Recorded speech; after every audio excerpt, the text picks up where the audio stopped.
Hello everyone, greetings to all. How about you all? I hope you are also fine. So today I will discuss about sodium potassium pump. Sodium potassium pump, how to work sodium potassium pump, and sodium potassium pump is also called active channel. So let us start. What is sodium potassium pump? Right? Sodium and potassium are transported across the membrane by means of common mechanism called sodium potassium pump. This pump transports sodium from inside to outside the cell and potassium from outside to inside the cell.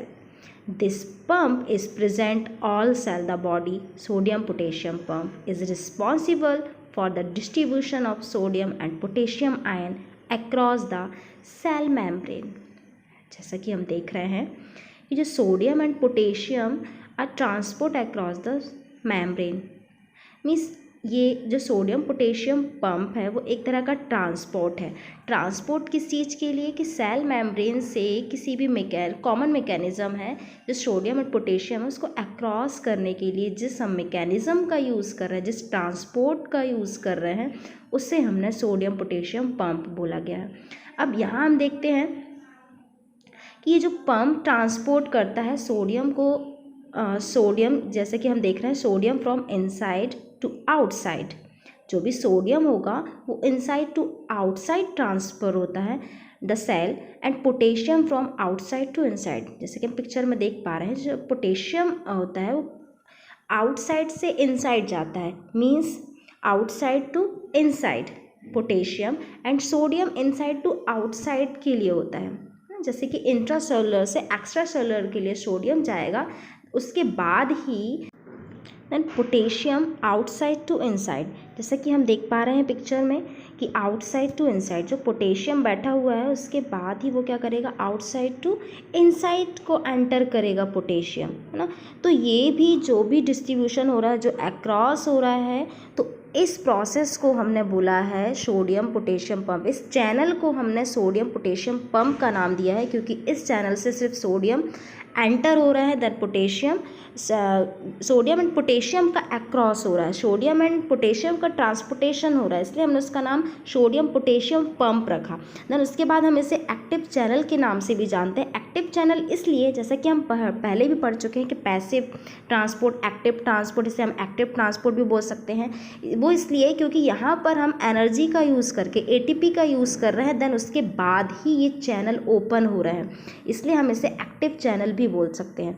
And sodium potassium is responsible for the distribution of sodium and potassium ion across the cell membrane. जैसे कि हम देख रहे हैं कि जो भी sodium होगा या पोटेशियम जो आयन होते हैं वो सेल मेम्ब्रेन से अक्रॉस होने के लिए, आर पार होने के लिए इस चैनल का यूज़ करते हैं। इसे हमने बोला है सोडियम पोटेशियम पंप। देन हम यहाँ पे देखते हैं कि इसका मैकेनिज्म एक्शन कैसे होता है। हम आपको वीडियो के हेल्प से इसका मैकेनिज्म एक्शन बताने वाले हैं कि इसकी प्रोसेस है क्या, सोडियम कब एंटर होगा, then potassium inside to outside, outside to inside, जो भी प्रोसेस है वो आपको इस वीडियो के माध्यम से बताने वाली हूँ। तो ये तो हमारा क्लियर हुआ कि सोडियम पोटेशियम पंप है क्या। नेक्स्ट हम देख पा रहे हैं कि यहाँ पे सोडियम आयन जो कि इंट्रासेलुलर स्पेस में प्रेजेंट हैं वो हाई कंसंट्रेशन है उनका, और जो पोटेशियम है जो हमारे आउटसाइड सेल में प्रेजेंट हैं एक्स्ट्रा सेलुलर स्पेस में जो प्रेजेंट है पोटेशियम आयन ओनली 2 है। अब हम यहाँ देखते हैं कि ये जो सोडियम और पोटेशियम अक्रॉस किस तरह से हो रहा है, किस तरह से हमारे एटीपी काम कर रही है और वो चैनल ओपन हो रहा है। तो हम यहाँ देखते हैं कि सोडियम आयन फर्स्टली तो क्या होंगे, यहाँ पे बाइंड होंगे। तो the sodium potassium pump bind 3 sodium ion and a molecules of ATP.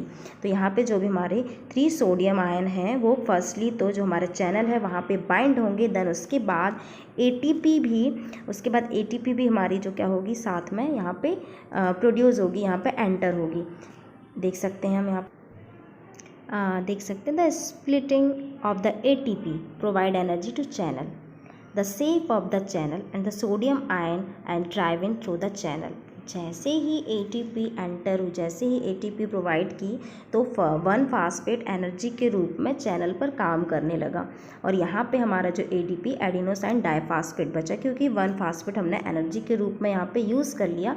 तो ये जो हमने ATP का यूज़ किया, जो फास्फेट का यूज़ किया, उसी की हेल्प से ये चैनल क्या हुआ, ओपन हुआ और जो हमारे सोडियम आयन है वो क्या हो गए, ड्राइव इन हो गए, ये हमारे आउटसाइड चले गए हैं। फिर देन हम देखते हैं the sodium ion and release to the outside of the membrane. जैसे ही सोडियम आयन आउटसाइड हुए देन उसी के बाद जो सेफ चेंज हुआ तो पोटेशियम आयन उसमें क्या हो जाएंगे, बाइंड हो जाएंगे। फिर सेम प्रोसेस वही होगी कि यहाँ पे जैसे ही जो हमारे फास्फेट जो एनर्जी है उसी की हेल्प से वो दोबारा से ओपन हुए और जो हमारा पोटेशियम हुआ वो आउटसाइड टू इनसाइड आ गया।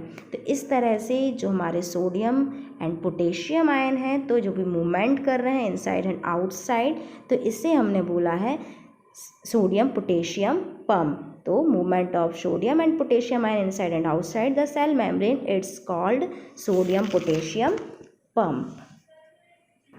एंड वन इम्पॉर्टेंट थिंग्स कि यहाँ पे हम देख रहे हैं कि ओनली 1 टाइम में सिर्फ 3 सोडियम बाइंड होते हैं और 1 टाइम में ही पोटेशियम 2 बाइंड होते हैं। जैसा कि चैनल में सेव दिया हुआ है कि वो 1 टाइम 3 सोडियम को और 1 टाइम 2 पोटेशियम को बाइंड करके रखता है। It's called sodium potassium pump. तो थैंक यू।